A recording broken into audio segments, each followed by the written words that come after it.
दफ़ा का जिक्र है, एक छोटे से गांव उराजपुर में अजीब व गरीब बातें हो रही थीं।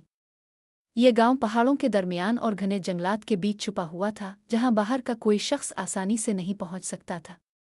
गांव के लोग पुरअमन जिंदगी गुजार रहे थे, लेकिन एक बात थी जिसे कोई बाहर वाले नहीं जानते थे। इस गांव में एक छुपा हुआ राज था जो नस्ल दर नस्ल मुंतकिल होता चला आ रहा था। राज ये था कि गांव के हर मकीन के पास एक खास ताकत होती थी, लेकिन यह ताकत सिर्फ चांदनी रातों में जाहिर होती। किसी को हवा में अलिफाड़ने की ताकत मिलती, किसी को ज़मीन से बात करने की और किसी को पानी पर चलने की।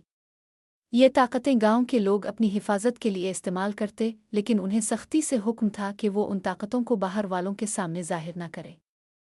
एक दिन एक नौजवान लड़का नामी आसिम ने गांव के इस खुफिया राज के बारे में जाने की ठान ली। वो हमेशा हैरान होता कि गांव वाले रातों को गायब क्यों हो जाते हैं और बाज़ औक़ात अजीब वाक़यात क्यों पेश आते हैं जिन्हें कोई समझा नहीं पाता। इसका दिल इस राज को जानने के लिए बेचैन था। एक रात जब पूरा चांद चमक रहा था, आसिम ने अपनी छुपने की जगह से बाहर झांका और देखा कि गांव वाले आहिस्ता आहिस्ता जंगल की तरफ जा रहे हैं। वो चुपके चुपके उनके पीछे चलने लगा।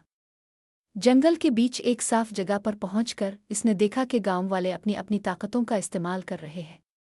कोई हवा में उड़ रहा था, कोई दरख्तों से बातें कर रहा था और कोई जादुई दायरे बना रहा था। आसिम के दिल में खौफ और हैरानी की लहर दौड़ गई। वो सोच में पड़ गया कि क्या वो भी कभी इस राज का हिस्सा बन सकेगा। अचानक गांव के बुजुर्ग दादा बशीर ने आसिम को देख लिया। दादा बशीर ने इसे खामोशी से बुलाया और कहा, आसिम, तुम्हें यह राज मालूम हो गया है, लेकिन याद रखो, ये ताकतें हमारा मुहाफिज हैं, उनका गलत इस्तेमाल हमें तबाह कर सकता है। आसिम ने पूछा, क्या मैं भी उन ताकतों का हिस्सा बन सकता हूँ? दादा बशीर मुस्कराए और बोले, हर शख्स का वक्त आता है, लेकिन तुम्हें पहले सीखना होगा कि ताकत की असल कीमत क्या होती है। आसिम ने अपनी ताकतों को जानने का फैसला किया, लेकिन यह भी समझा कि जिम्मेदारी और राज की हिफाजत सबसे अहम है। अगली चांदनी रात आसिम को इसकी ताकत मिल गई, वो ख्वाबों में झांक सकता था।